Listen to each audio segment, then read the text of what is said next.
Right, just wait a couple more minutes for everyone to join into this webinar. But for those who are already online, I hope you've all received your pamper boxes. You know, I received mine this morning, so I've got my mug for a cup of tea, or should I fancy a gin and tonic, I can have one of those. And for those in the other part of the world, you can make yourself a Singapore sling, because we do know that we've got people as far as Singapore on this chat today. So let's have a look. Yeah, so let's get started. So my name is Lucy Richmond. I am from Collaboration360, and I will be co-hosting this event with Nella Pang from Omega RE. So this is going to be the first of a series of events, and I cannot stress this enough, that this event is not about men versus women, male versus female. It's about sharing our stories so that we can all learn from each other's journey and encourage more females into the property industry and construction, as well as building a support network. With over 140 individuals who have registered for the event from the South Coast to Scotland to Ireland, all the way to Abu Dhabi and Singapore. So a massive thank you for joining us today. So we're also joined by our key sponsors, Petra Ashir, Head of Sales from Morgan Lovell. We've got Managing Director, Peter Taylor from Parasmith, Claire Ramsey, who's Head of Building Surveying for Gleeds, David Richardson from Fareham College, V Portland from Venus, and we've got Dan Cleary, Managing Director of Graysons, and David Hudson from Headspace, as well as Nella Pang, the founder of Omega RE. We have a packed agenda and lots to get through. We'll hear from David on the barriers of recruitment. There'll be an opportunity to meet a few of our attendees so you can share your biggest challenges, a question and answer session with our speakers, and then over to V, who will give us some top tips on building confidence. Okay, so let's get the show on the road. I'm going to pass over to Nella, and she can tell you how she fell into property and what inspired her to create Omega RE. So over to you, Nella. Thank you, Lucy. What does mental toughness actually mean? For me, it's the sheer willpower to push through, to resist, manage and overcome your doubts, worries and concerns and circumstances that prevent you from succeeding or reaching your goals. I started my career in 2004, straight out of college, which was meant to be just a stepping stone whilst I figured out what I wanted to do with my life. So for me, uni was not an option. So I started as a secretary at Vale Williams, and my boss at the time was a formidable woman who had started as a receptionist and became an equity partner. She made me believe that anything was possible. So I did 8 years to fully qualify, working full-time and undertaking a distance learning degree at UCM, which also felt like another full-time role. Starting my career as a secretary and being promoted as a trainee surveyor caused issues with some of the support staff. I felt I had to defend myself. No, I had not slept with anyone to get promoted, and yes, I was young, but I was also hardworking and demonstrated my capabilities. I guess this defensiveness stuck with me for quite some time. I was constantly cautious of what people thought about me. I was already in the minority category, being Asian and female, and this was a boys' club. There were days I felt like I was an imposter working in a male-dominant industry. I learned to drink beer to keep up with the lads, but I could not participate in the golf and the football chats. And during some meetings, I just felt invisible. I've always been known as the ice queen when it comes to work. I once got told I work too hard. Can you actually believe that this is a thing? But for me, I didn't have anything to fall back on. The guys had the banter and the long list of common interests with clients and colleagues. All I had was my knowledge. I felt I had to work twice as hard to demonstrate that I deserved to be here. There was definitely feelings and times where I felt, was surveying really for me? So fast forward my later years as a director at JLL, running the agency team. This is where my career flourished. I was in an environment where women were respected and pushed forward for the right reasons. There is one moment in my career where it all changed for me. I was in a room full of men and I was the only female. I could not get a word in edgeways. When I finally got the opportunity to put a suggestion forward, I was shot down by 3 men. I was so angry that I had to hold my tongue.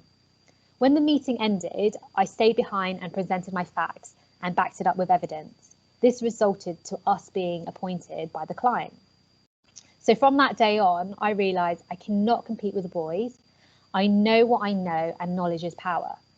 So I run my own race, and leaders with mental toughness need to identify and control their emotions. Mental toughness is not ignoring feelings and refusing to express them. It's the intelligence to perceive, use, understand, and manage our emotions. So while on the path to success, you will come across some amazing people who will inspire you, but you must be careful that their achievements don't derail you. As you might start to think you should be more like them or do things the way they do things, this can cause you to start to self-doubt yourself or believe it's hopeless trying, and you end up limiting yourself. This causes you to lose your authenticity and disconnect with who you really are. So one advice I will share with you is that you need to take ownership of your life.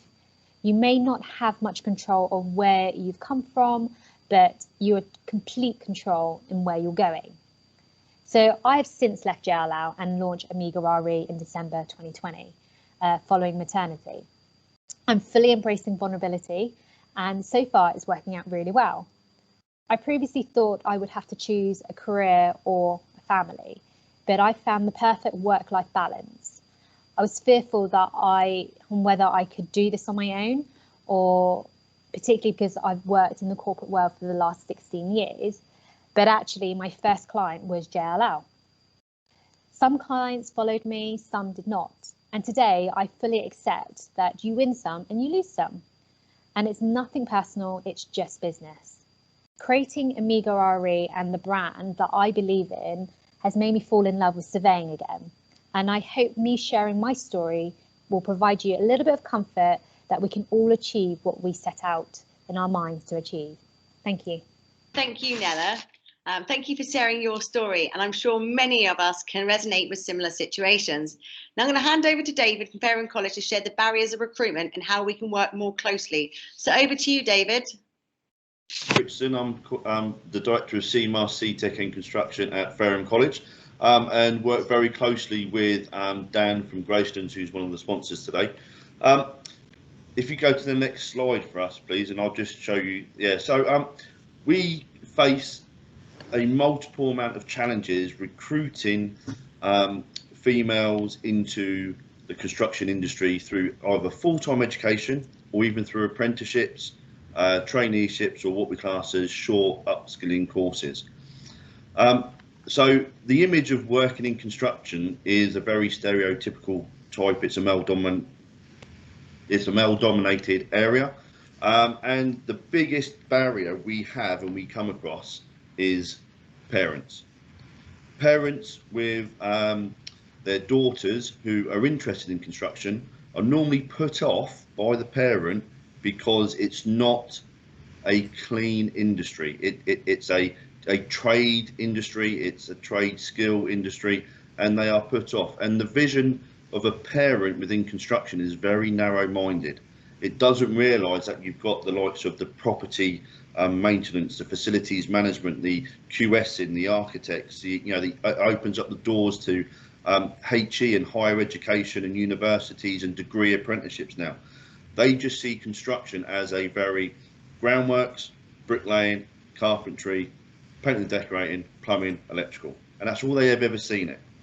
So we battle with parents and the viewer parents, and then also what we have noticed over the last 2 to 3 years, teachers as well need to be skilled in the range of jobs and opportunities within construction for both male and female. So for an example, I went to a careers event in the New Forest, and we were supported by CITB. We also were supported by some of our employers, so R&W and Blanchard Wells. Again, very good big companies within the south, the same as Gracelands. And every school teacher that come into the event with 15 to 20 individuals, and it was a 50-50 split between male and female. Every teacher walked past the construction stands, didn't engage in any conversation, and hushed and hurried their students past to look at engineering, aerospace and the space tech. So again, it's that wow factor of construction. We need to bring back that wow factor. So with struggling with parents' views, the lack of guidance from teachers in schools because they aren't aware of the opportunities out there, it really impacts on our recruitment and getting these strong females into the industry, because the ones that have been recruited into the industry outperform the males.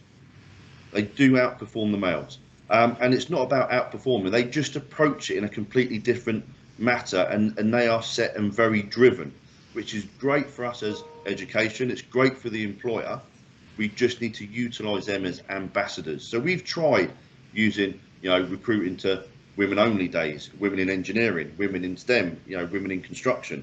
But again, you find that you are typically targeting a female to come and recruit, and it's with females. And we've tried male and female recruitment together, but we are very outweighted with male recruitment.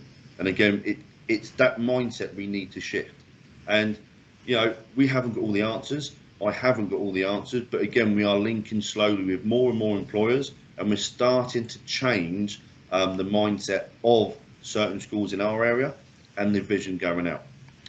What we've also found is, with the view of teachers and the view of parents, the careers advice that these individuals get at school is from a young generation who haven't had the exposure to industries, who again do not know the job, the opportunities within the industry, and it's poor careers advice. You don't really want to do that. You want to target this.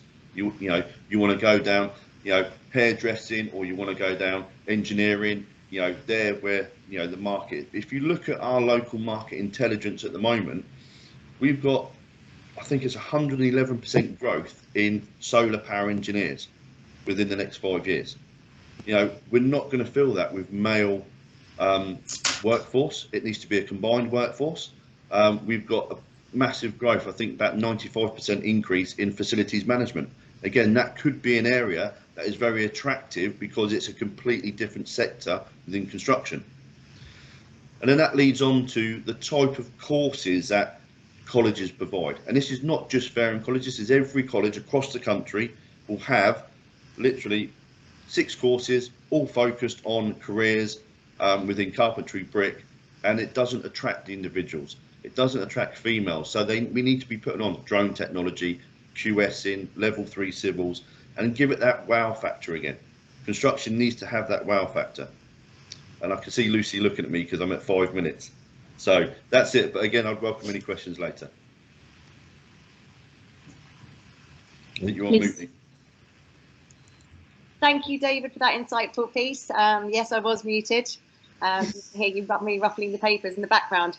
But I do believe that we all agree that our future lays in the hands of the next generation, and businesses need to work in partnership with education providers like yourself to bring forward more females into the industry. So we're going to have a breakout now for 10 minutes for Speed Network, where you can meet some of the people on this call. So please introduce yourself and tell the group what your biggest challenge you have faced working in a male-dominated industry. And don't forget to unmute yourself like I just did. You probably have about 2.5 minutes each. So we'll come back shortly.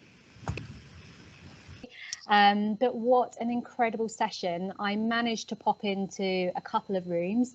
There were actually 30 rooms, so it was pretty hard to get round to hear about all of your different challenges that you've experienced. But hopefully you've met some amazing people and you realise that you're not alone in these situations. Right, so we're going to kick off straight into the Q&A session. So Pab, could you just share your screen again? And I will kick off with Peter. So Peter, can you unmute yourself? I can, I'm done. Yeah, brilliant.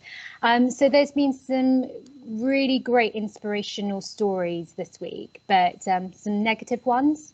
So do you think we still need International Women's Day? Having heard the stories this morning and the experiences, quite clearly we do, because we need to even up the playing field and make sure that far more businesses are recruiting on the basis of merit rather than some stereotypical approach to recruitment in the past. For me, the starting point is if you were landing on Earth from Mars and you were looking to develop and build a sustainable, thriving business, would you set out looking to disenfranchise half the population? That just doesn't make sense to me at all. So I think, yes, International Women's Day is still really important. I think that we can change, and mindsets will change. We're starting to see it. I think some of the measures of success for business in the future will not be the traditional ones solely of profit. It will be how we treat people, how we treat the planet, as well as profit.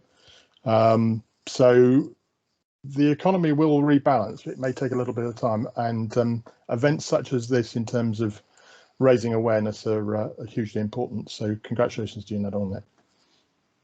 Thank you, Peter. Yes, so I'm going to go to Petra next. So Petra, please unmute yourself. Have you experienced, or are you aware of, the glass ceiling at Morgan Lovell or in the construction industry for women's development? Hi everyone, morning. I think that the glass ceiling, or invisible barrier to progression and advancement, is luckily something I haven't experienced at Morgan Lovell. And I think it's clear when we look at our leadership team, we have almost half of the team being female. So I believe the culture that we have, albeit still heavily male dominated, is more about selecting the right person for the job and not necessarily about gender. But history has meant that it is still heavily male dominated, and the lack of women selecting construction as a career choice, as David was saying, is the issue, rather than Morgan Lovell actively not selecting women to promote. So I think we need to focus on more women selecting construction and property as a career choice to ensure there's a greater pool of talent to push through up the ranks. Brilliant answer. Thank you, Petra.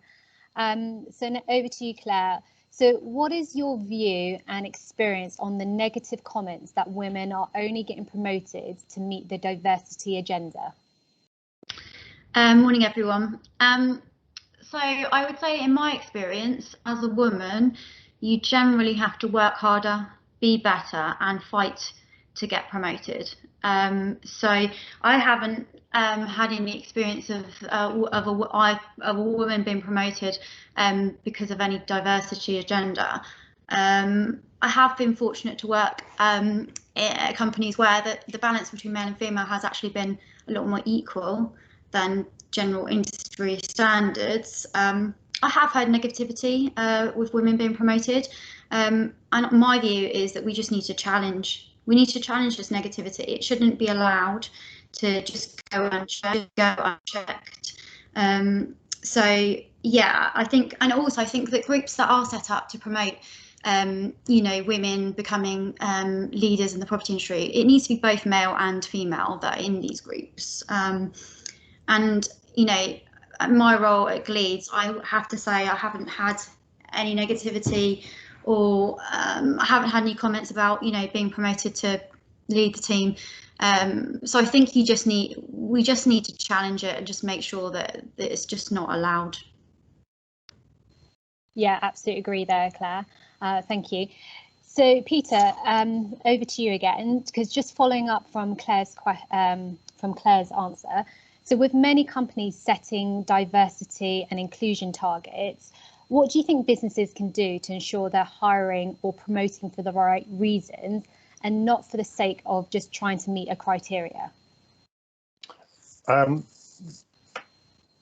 think that the starting point for a lot of businesses, and certainly the businesses that are going to succeed and thrive in the future, is understanding why you do what you do. It's not how you do what you do or what you do, it's why you do what you do. And I'm a firm believer in a lot of the talk from a chap called Simon Sinek Sinek, and he's written some great books called The Power of Why, and the latest one is the Infinite Game. So for me, it resonates with the point that you made in your presentation, Nella. It's around attitude and recruiting people for attitude and that shared purpose and the shared values that a business has. One can teach experience. You can't. It's very difficult to teach attitude, and I think that those successful businesses will lead by example, and yeah, they will be recruiting more and more based on merit and based on attitude. And if the kickstart to making that happen is diversity criteria, then so be it. But I think we will get there. Brilliant. Thank you, Peter. So Petra, can you just explain, how do you manage mental toughness, resilience as a woman in a leadership role? Yeah, sure. I think first of all, mental toughness and resilience are traits and tools that every leader needs to have, regardless of gender.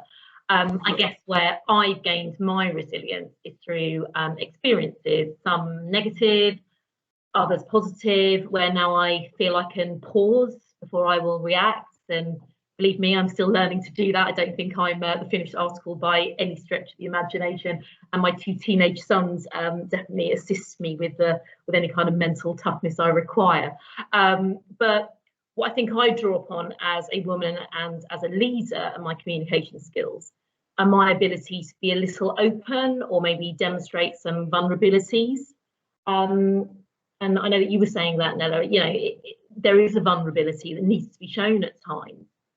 And I think that by showing that openness and showing that vulnerability, sometimes you can tap into people and teams on a slightly different level and usually get something back in return. But one thing that is absolutely clear is that vulnerability and being open is not a weakness, although sadly it can be mistaken for one. So what I would say is communication, sharing, and a willingness to collaborate on all areas of work and life means that I draw support from others to support my mental strength, and not feeling like you have to do this and be everything to everyone and everybody alone is absolutely huge. Yeah, I couldn't agree with you more. Sharing, me being vulnerable, this is only something that I've learned in my recent years. And actually it is not weakness whatsoever. Thank you, Petra. So David, we obviously heard a lot from your presentation, but would you actually recommend the property and construction industry as a good career path for women? And I don't know if you have a daughter, but would you recommend it to your daughter? No, I don't have a daughter. I've got 2 stepdaughters, so yeah, I can class that. Yes, construction industries, yes, I would recommend any male, female, a route into construction. Construction offers so much opportunity and at different entry levels as well. And that's, I think, the key thing. You have different entry levels into the construction industry, from, you know, your skilled workers to your, you know, level 4, level 5, level 6 degree apprenticeships. So yeah, it's very positive move for any individual, women, males, to get into construction. And the key thing is have an open mind. Have an open mind and be able to, not just a female in industry, but parents as well. So yes, strongly, highly recommend a career in construction. Brilliant. Thank you, David. Claire, over to you next. So has being a woman in the property industry been a help, or has it hindrance you?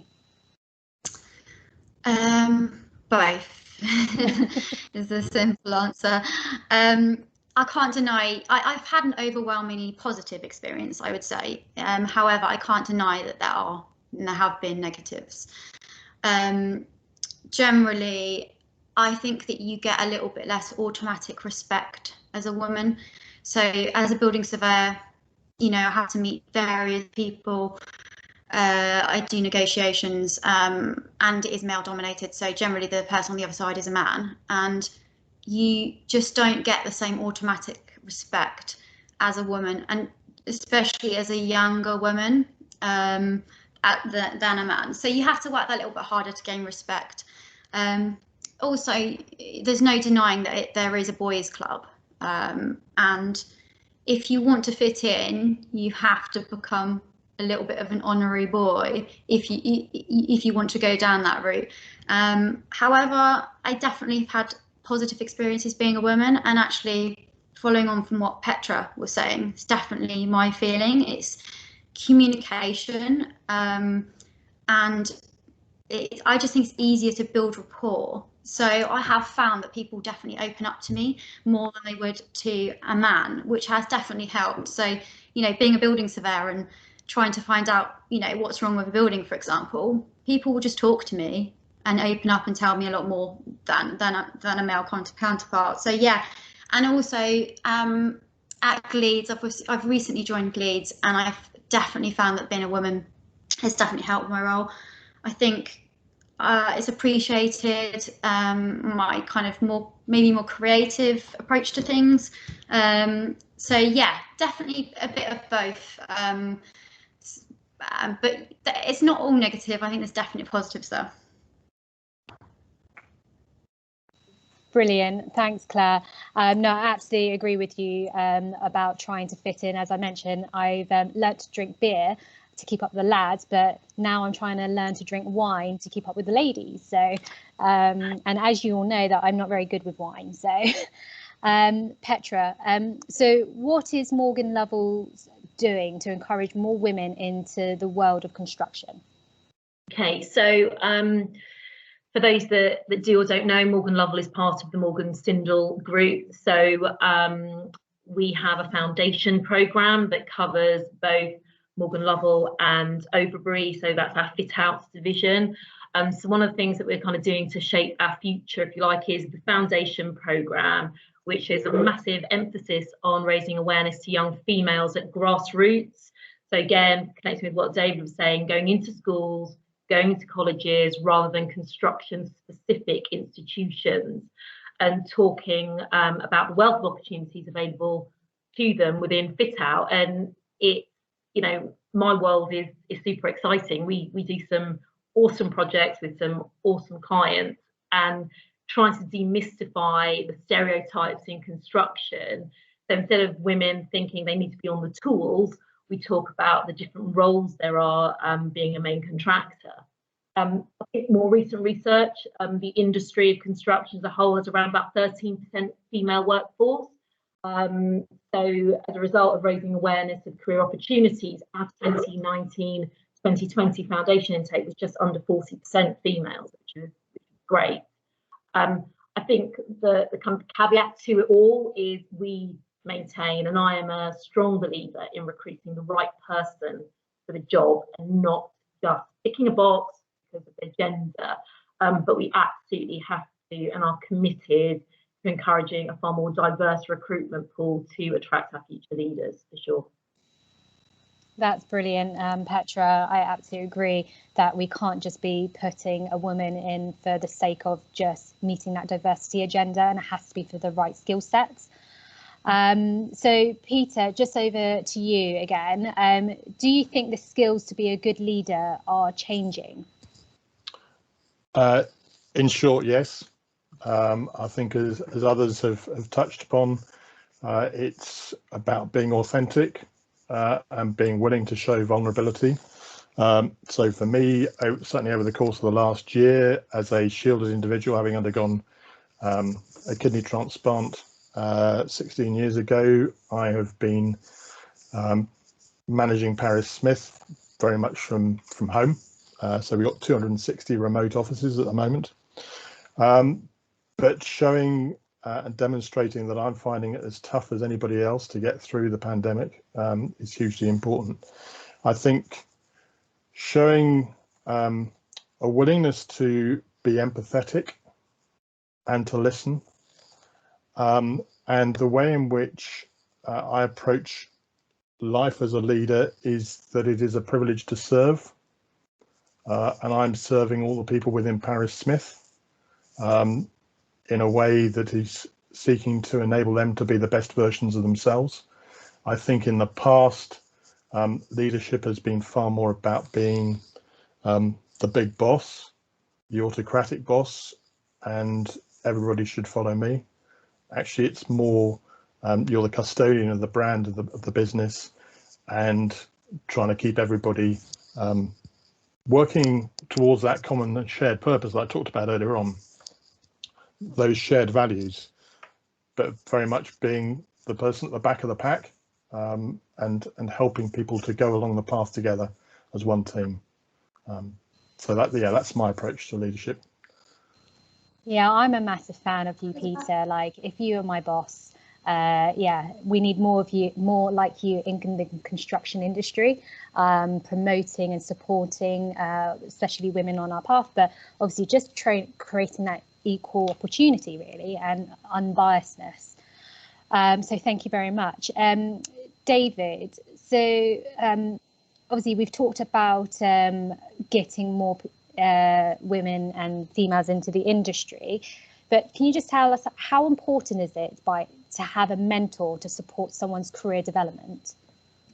I think having a mentor to support someone's career development is essential in any role.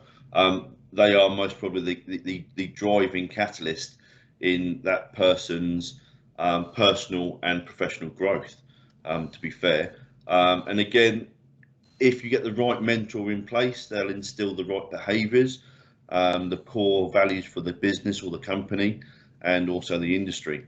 So having a dedicated mentor team within a company is essential, I think, definitely. Thank you very much. No, that is brilliant, and I definitely learnt a lot from my mentor. Petra, back to you. What are the 3 tips would you give to a woman joining the industry today? Oh gosh, 3 tips. I would suggest be true to yourself. Kind of be authentic.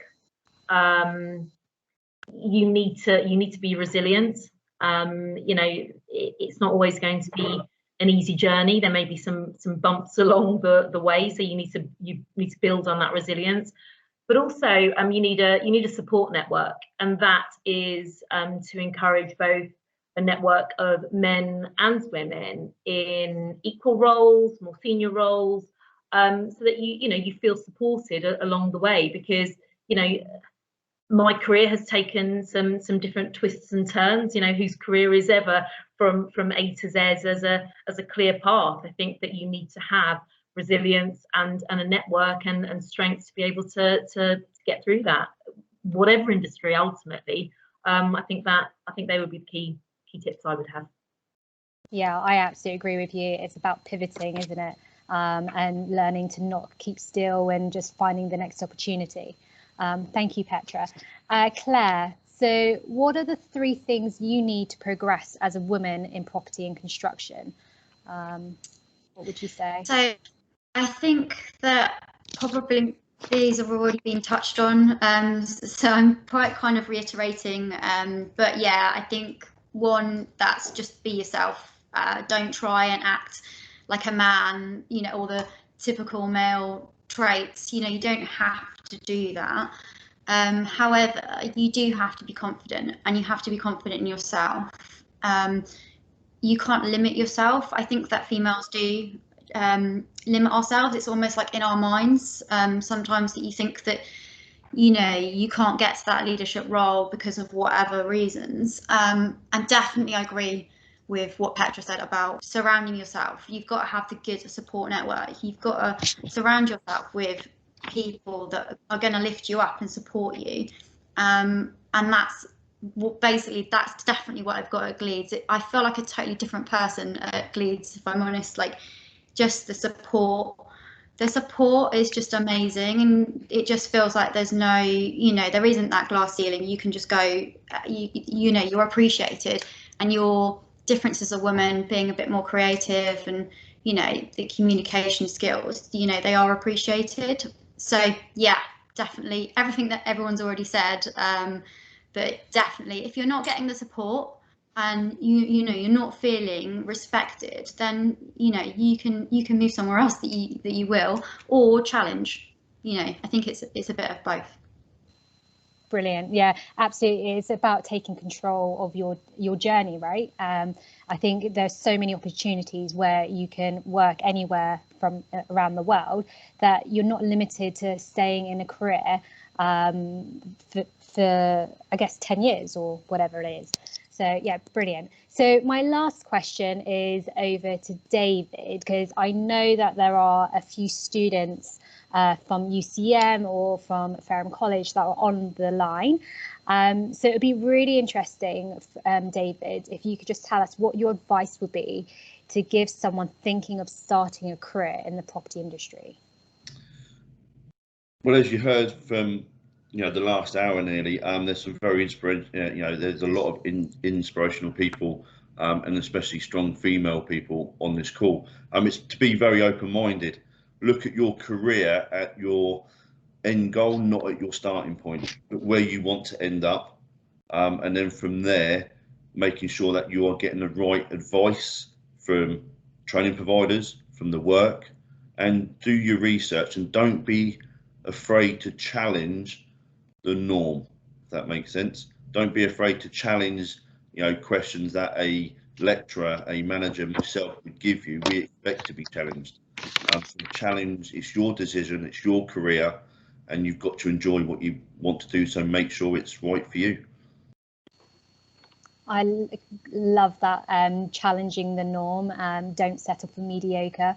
Yeah, absolutely agree with you there, David.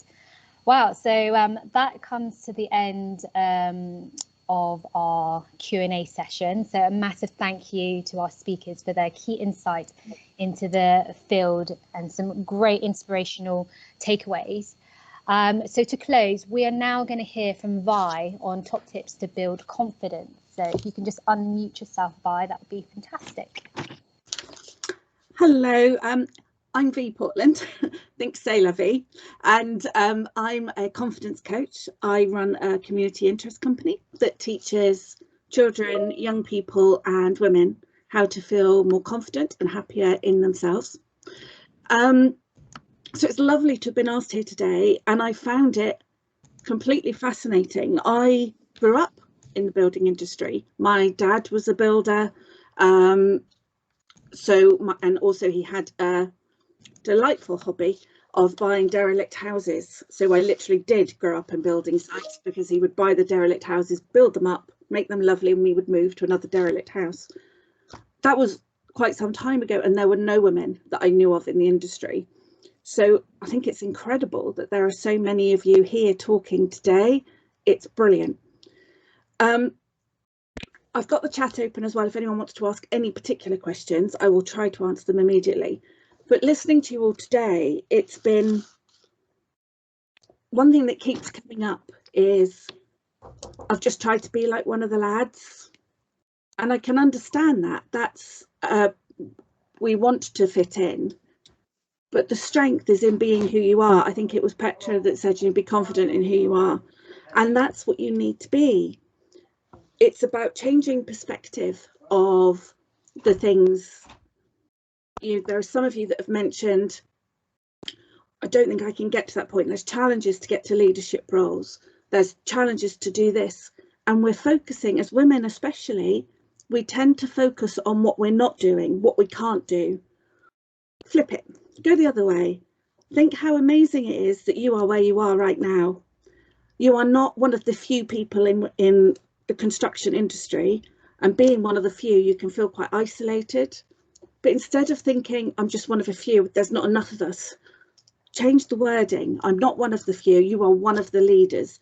You are one of the people that can take forward. You can be these role models that like David mentioned, for Fareham College, to show that there are women within the industry, to show that there are possibilities and that there's huge potential.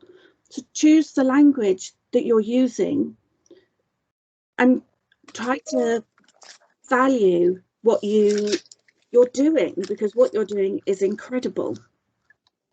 A lot of, both in the chat that I had and things that I've taken from this call, is about showing your vulnerabilities, and that's really important. I work with children from as young as 4, And I am still astounded that boys and girls are brought up very differently. Boys are still told, big boys don't cry, be brave. So it's not surprising that as adults, a lot of men struggle with their emotions because they've never been given the emotional literacy to explain it. As women, we have that. We can be leaders in that, and we can show men that it's okay to be them, to feel everything they feel. Another thing that keeps coming up is feeling that we're not good enough. That a lot of you are saying, I'm not sure I can do it. You know, it's the men are more likely to get promoted. They will if you continue thinking that you're not good enough. You're doing a fantastic job of being where you are.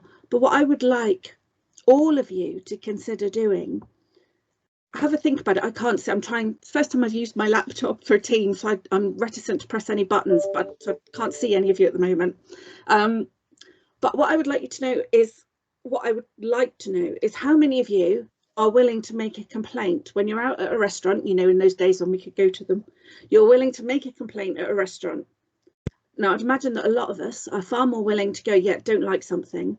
How many of you will turn around and say, thanks for that, that was really good? How many of us are willing to say, you're doing a great job?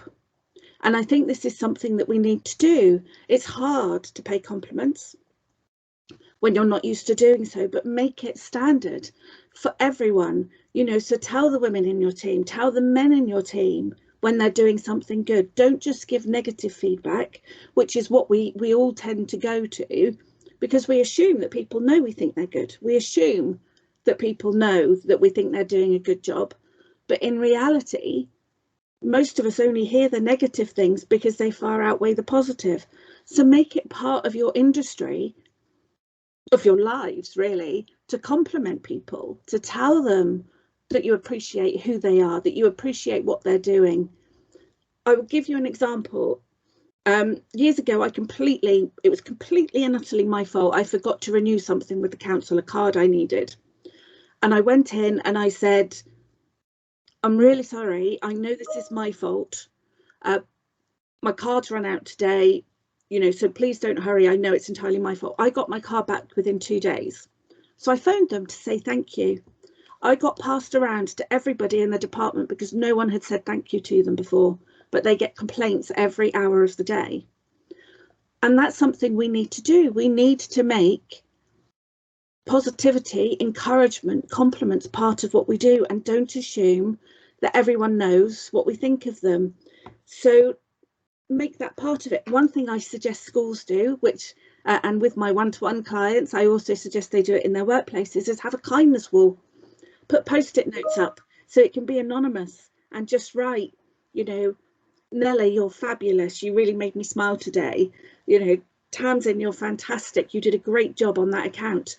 You know, all of these things, just put them up there. If you don't feel comfortable sharing those compliments, have a kindness wall, have an anonymous wall where people can say what they feel, and encourage it, and use your strengths. You know, there's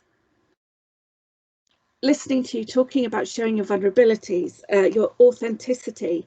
Use that.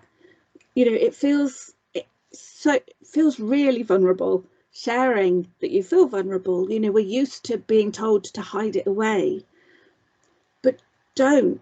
You know, you doing that is giving everyone else the power to know that they can do it too. It's encouraging each other to be honest, to be human. And I'm loving what Peter said about his leadership roles, but encouraging all of that in all of you. We all have the potential to lead. We all have the potential to do whatever we need to do, whatever we want to do. We just have to believe it. So before I close, I'm going to ask you to do a couple of things for me. Not now. This is things I want you to do as you go on. So like I said, have a kindness wall in your house. Do it with your family. Have a kindness wall at your place of work to encourage people to be nicer to each other, to encourage them to be more accepting, to encourage them to be kinder. But what I would like you to do is also, I've heard people say, you know, in and outside of this call, you know, I haven't done that before, I can't do it. We can never do anything until we try. So how will you know you can't do it? So give yourself permission to learn. Don't expect yourself to know everything all the time. We're allowed to make mistakes. But what I want you to do is write down all the things that make you great at what you're doing. And I would also like you to write down every time you feel a negative thought about yourself, find 2 positives and write them down so that you can see, write 1 negative on a post-it note, 2 post-it notes, write the 2 things, and you will see that there is far more positive about you than there is negative. Fantastic. And again, I'm going to reiterate the point at the beginning that I said at the beginning, that you are not alone in this field, you are leaders in this field, and you're doing an incredible job. Go be the role models that David said that they need, because you're all doing fantastically. And thank you very much for having me today. Thank you very much, Bea. Thank you very much for those tips. But sadly, we have come to the end of the session. And one voice can inspire us, and one voice can start a movement. We've had over 100 people on this call today, and I thank you from the bottom of my heart for joining, and to all our amazing speakers and sponsors. And I hope you feel inspired on your journey, and we look forward to welcoming you back for our next event soon. So could you please all fill in the feedback form and tell us about what future topics and speakers that you would like to hear from and about. So I'd like to say have a great day. For those who've joined us from other parts of the world, good night.